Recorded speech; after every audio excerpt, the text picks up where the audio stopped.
As the Sanders campaign celebrates a projected win in the Silver State, other candidates are looking to the next primary contest, South Carolina. And that's where we find NBC road warrior Priscilla Thompson. Priscilla, big welcome to you.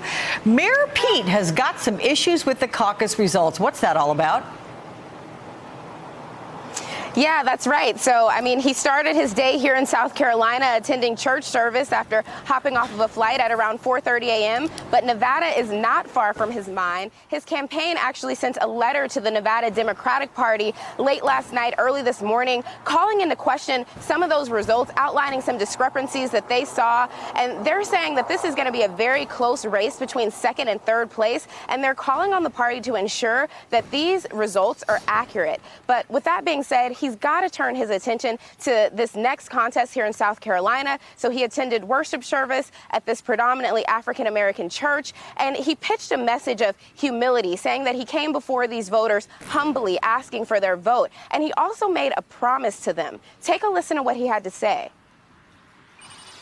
My point standing before you is not to claim that I understand more than I do, but rather to promise, as the scripture says, not to lean onto my own understanding too much, but to do a lot of listening along the way. Not to say that I get it, but to promise to always surround myself with people who will let me know when I don't. Yes.